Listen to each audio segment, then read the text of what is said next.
San Diego banking on its innovation reputation. The signs new businesses are a vital part of the city's economic future. Because she doesn't understand what cancer is.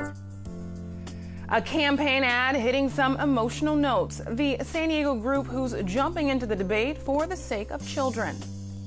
I'll be honest, a beer or two doesn't hurt the conversation at all. Bibles and beers, the conversation starter for church groups who want to connect to a younger generation. KPBS Evening Edition starts right now.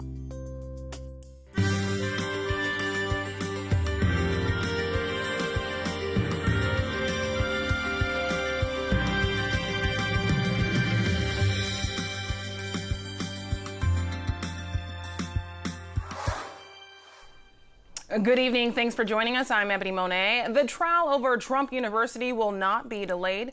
Today, a federal judge here in San Diego denied a motion to move the trial to January. Donald Trump's attorney asked for the change because of a scheduling conflict. The Republican presidential nominee and his now defunct university are being sued.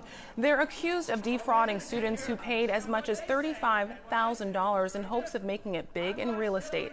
Trump's lawyers say many students gave the program good ratings, and those who didn't succeed only have themselves to blame. The trial is scheduled to begin November 28th. San Diego housing officials are responding to a new city audit over how their agency works, including how it collects money from developers.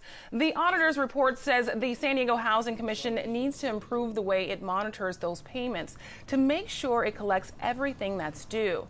These are public funds borrowed for low-income apartments. The audit says the Housing Commission collects just over $1 for every $5 in accrued interest owed. But Housing Commission President Richard Gentry says while the interest is unpaid, it's not lost or overdue. It's important to me that the public understand that the Housing Commission is fulfilling its responsibilities, that the auditors also noted that fact. It's important to me also that the public knows that the developers whom we deal with are decent, reputable people who pay their bills, who meet their obligations. The report finds that as of June 30th, there were no payments made on 7 of the 10 largest outstanding loans. Those developers owe a combined $67 million plus another $6.7 million in total accrued interest. The Housing Commission says, however, of the 7, there's 7 of the 10 don't have cash flow. Under the repayment terms, the borrower must pay the agreed percentage when the properties start making money. San Diego is not doing a great job to make the streets safer for pedestrians. That's the conclusion of a city auditor's report released today. It found the city has inconsistent approaches to modernizing crosswalks with things like flashing beacons and countdown timers. Some of the intersections that have been improved haven't seen any accidents in more than 15 years, and some of the most dangerous intersections haven't been improved at all. The auditor says San Diego should use existing data on pedestrian collisions to better prioritize where it does improvements first. There's a pair of executives caught up in the Navy bribery scandal connected to Fat Leonard. Defense contractor Leonard Francis pled guilty last June. Prosecutors say he bribed officers who would send business to his port facilities in Asia. An indictment released yesterday names executives Neil Peterson and Linda Raja. They were accused of submitting fake claims to the Navy, adding up to $5 million. The Padres general manager has been suspended for 30 days without pay by Major League Baseball. The commissioner's office says A.J. Preller was suspended after an investigation into the trade of all-star pitcher Drew Pomeranz. The Boston Red Sox, the Padres Pomeranz to Boston in July. The Padres traded Pomeranz to Boston in July for the right-handed prospect Andrew Espinoza.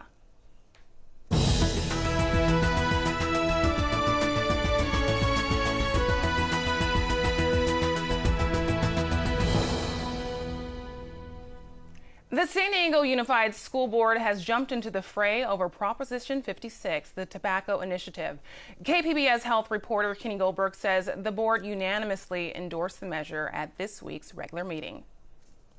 The school board says by endorsing Prop 56, it's taking a stand to protect children. That's the angle of a new Yes on 56 ad that hit the airwaves this week. Because she is my daughter, and the Surgeon General says that raising tobacco taxes is a proven way to make sure she never smokes. Prop 56 would raise California's tobacco tax by $2 a pack. The tax hike would generate more than $1 billion annually. Most of that money would go to the Medi-Cal program.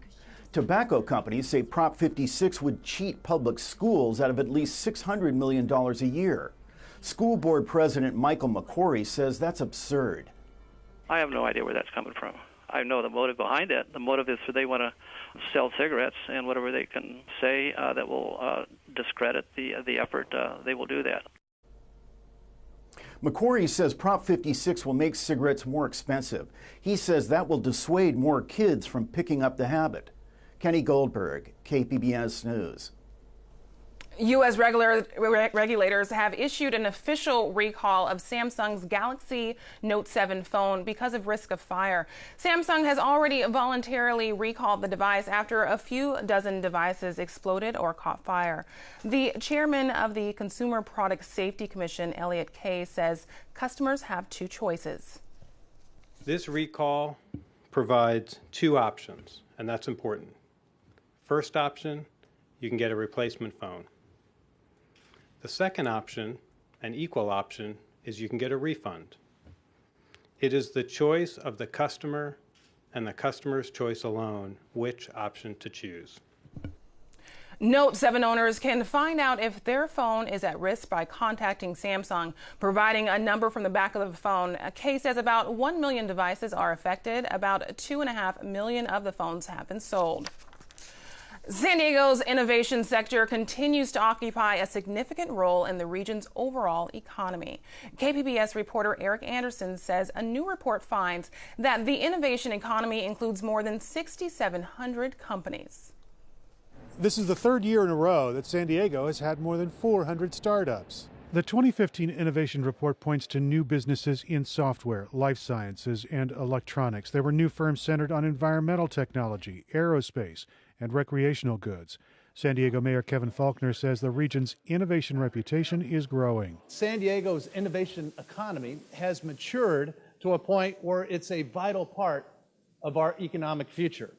And it's no wonder why more and more smart, creative people and businesses are choosing San Diego as their home.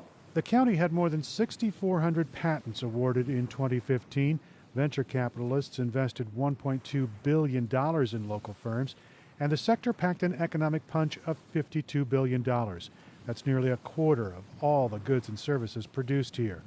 Greg McKee is in charge of a local startup incubator. He says there's still a lot of unrealized potential in San Diego because there are plenty of investors in the region. He says they just need to realize the risk. So I think management of that risk and understanding of that risk is a really key element here locally, because there certainly is a lot of capital around, but a lot of it is being invested in other areas outside of early stage ventures. So a lot of real estate investing, a lot of investing in publicly traded companies and more established ventures and so forth. McKee is also concerned that there's a chance an economic slowdown could interrupt progress in the innovation economy. Eric Anderson, KPBS News. New data shows there's been a surge in California freshmen and transfer students at the University of California system. The UC office president says the numbers are based on students who have committed to enroll and put down a deposit.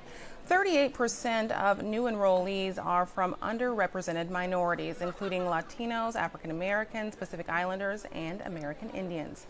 UC officials made an agreement with Governor Jerry Brown earlier this year. They agreed to increase in-state and minority enrollment for the next 2 years in exchange for more funding.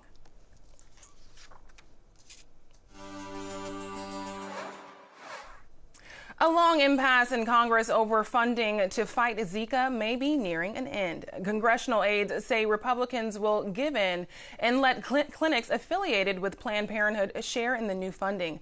The potential deal would ease the way for Congress to quit work until after the November election. With the global spread of Zika, scientists in North Carolina are tracking the evolution and geographic spread of the virus. In tonight's SciTech report, Frank Graff shows us how the virus has made a trip around the world. Scientists have confirmed the Zika virus is spread through bites from mosquitoes of the Aedes species. It's the same mosquito that spreads dengue fever. But just how does a mosquito bite create a worldwide epidemic? Most of what epidemiology was doing is looking at the occurrence of disease. And so what we want to look at is the evolution of disease, the evolution of the pathogens themselves, the bugs themselves. And so using evolutionary biology techniques and genetics, we can connect all those cases and see how pathogens are moving over space, time, different host organisms.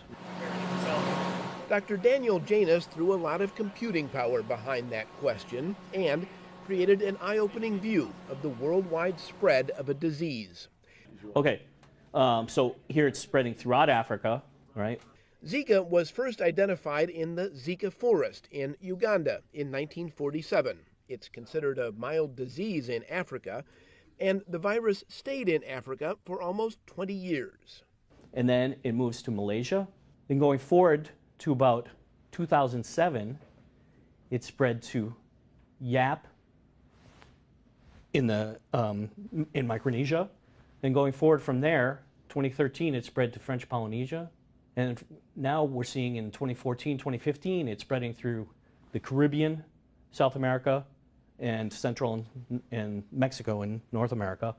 And what's happened as it crossed the Pacific is it's mutated a little bit. Those genetic mutations provided valuable insight to the team at UNC Charlotte, who have placed interactive tracking of the Zika virus at the world's fingertips. It's much like, projectors projecting an image on a screen, and that gives us both the evolutionary context, the time context, the host context, the mutation context, and the geocontext all in one. The red dots on the map are key. They represent a sample of the virus taken from a patient. That blood sample is used to sequence the virus's DNA. Researchers contacted governments, hospitals, and private labs all over the world to gather the information. The result shows not only how the Zika virus spreads, but also its family tree. I may try to call those labs and ask them, do you guys have those samples in your freezer? And if they say yes, then we're like, okay, would you be willing to collaborate with us so we can do sequencing for you guys on those sequences, work together and get those sequences and understand to do a forecast? And that helps the public health, of course. The team hopes its maps will help in understanding how the virus spreads and changes. Mosquitoes don't travel far, but in a world in which people move about, it doesn't have to for the virus to spread.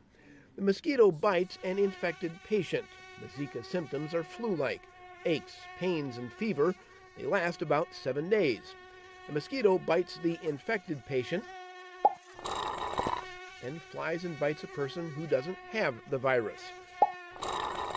That spreads the illness. What's amazing to me is that transit across the Pacific, that's a virus that relies on mosquitoes, which are not flying across the Pacific, relying on people flying across the Pacific or otherwise, taking a ship and infecting the local mosquito population, infecting other people on the island, and somebody's unlucky enough to go to the next island. Researchers theorize that the virus mutates as it spreads, and it's those mutations that are linked to the birth defects Zika is believed to cause.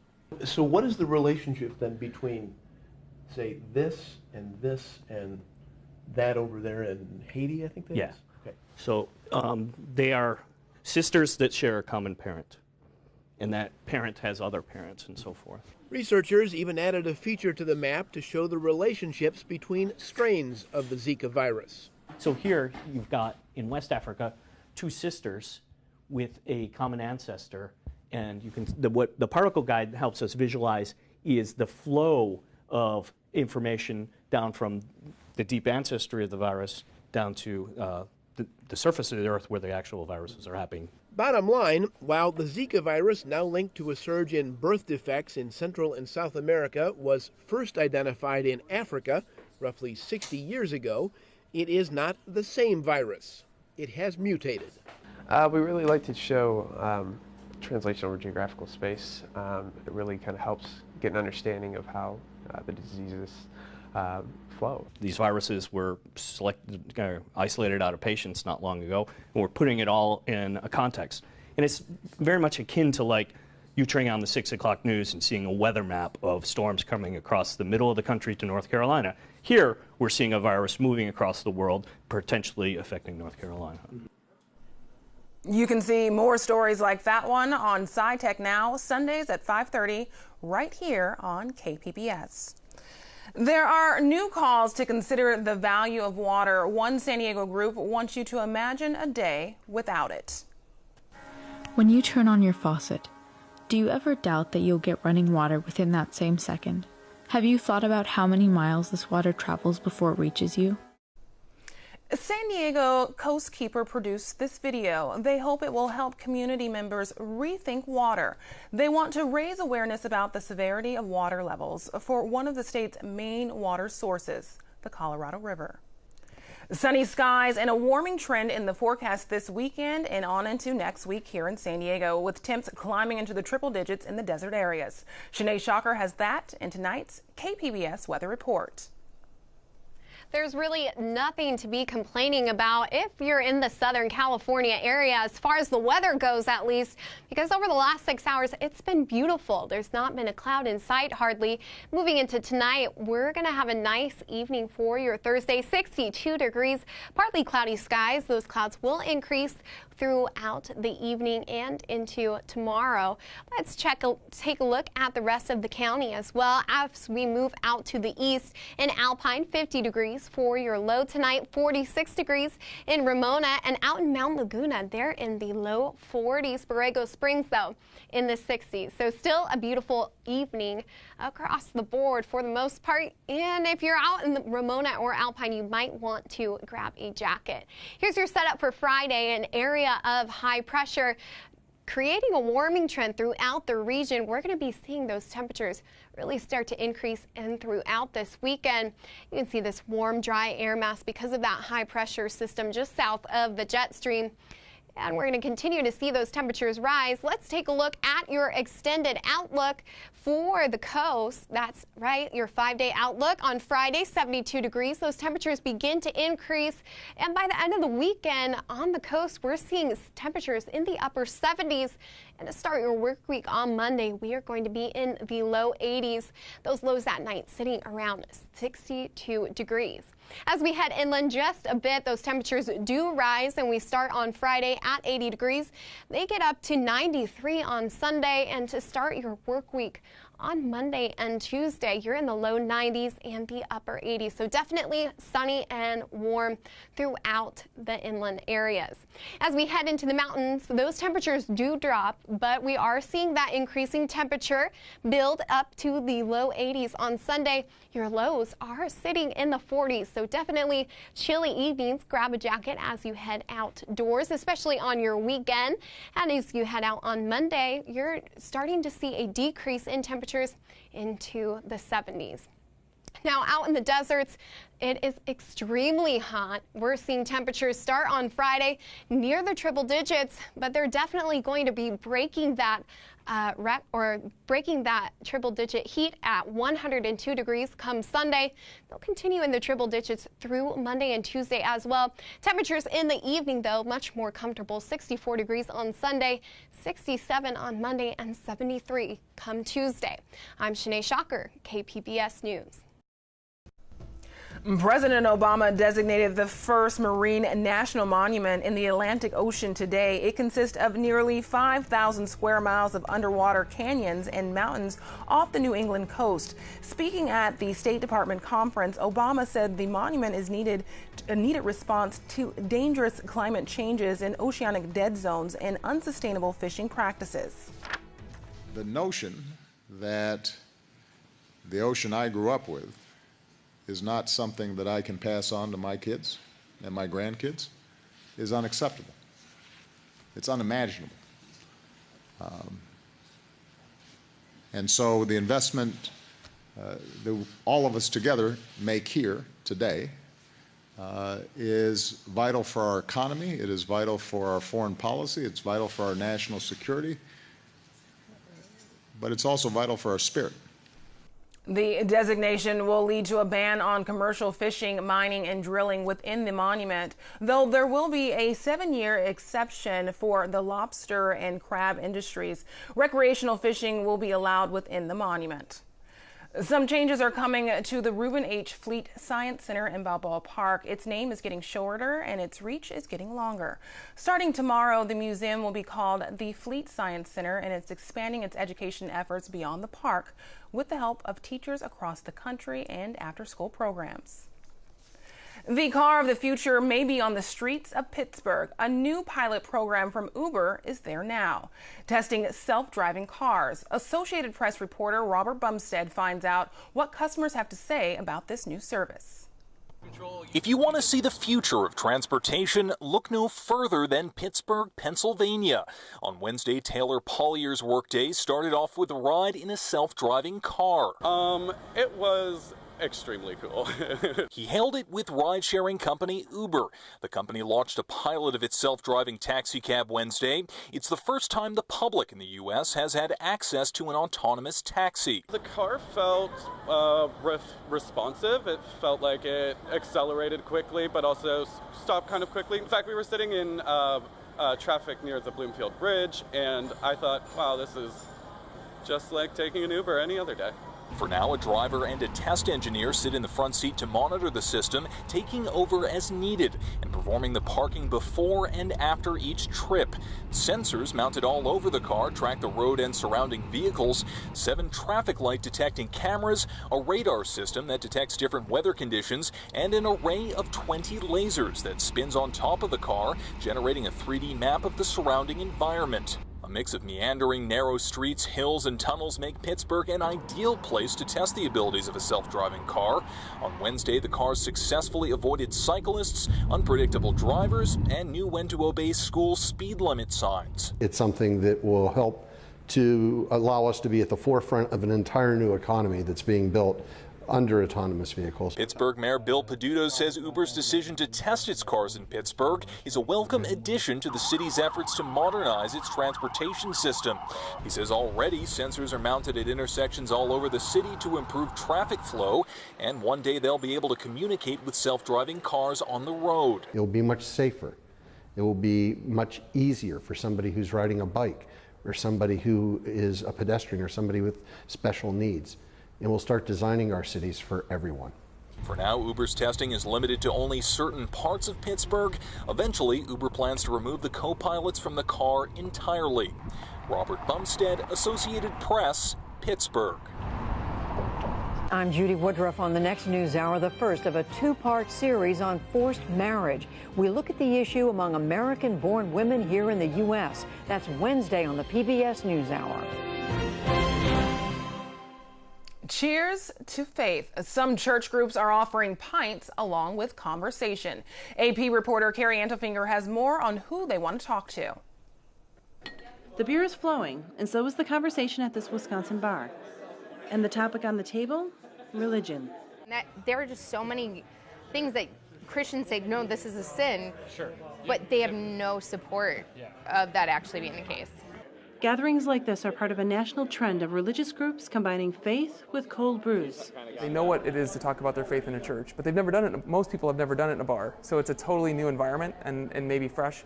In addition to that, I'll be honest, a beer or two doesn't hurt the conversation at all. Brandon Brown is a pastor at Collective MKE Church, which doesn't have a traditional building. He holds these bar meetings called Jesus and Beer at least once a month and attracts up to a couple dozen people. So the point of these conversations is to disagree with a beer and in a friendly way. Angela Cadell started struggling with her Christianity 14 years ago because of its stance against gay people. If you're an atheist, you're welcome. If you're, I'm a lesbian, I'm totally welcome. There's no people group. I mean, tonight we're talking about scapegoating. There is no scapegoating that happens here. At the Basilica of St. Joseph out in Milwaukee and its partner churches, they are using the relaxed bar setting to connect with possible parishioners, especially millennials. Not as an end, but definitely as a means to an end. And I think obviously the end is like greater faith and a relationship with God, but also just to be connected to a parish community somewhere where they're living. There's usually a speaker, discussion, and of course a free beer. I think this kind of relaxed social atmosphere where you come, you meet people, you drink, and you relax, and you kind of learn and educate yourself, that's a big draw to millennials. While some religions forbid alcohol, it's not new to Christianity. You know, one of the Psalms says that, God gave wine to cheer people's hearts. And so that even the prayer book of the Old Testament sees that this is a gift from God. Bibles and Brews, old gifts connecting people in modern ways. Carrie Antelfinger, Associated Press. Now, here's a look at what we're working on for tomorrow in the KPBS newsroom. An empty lot in City Heights will soon be transformed into a destination for foodies.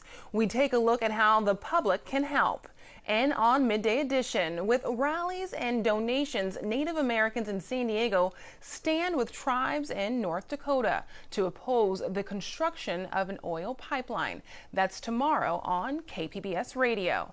You can find tonight's stories on our website, kpbs.org/evening edition. Thanks for joining us. Have a great evening.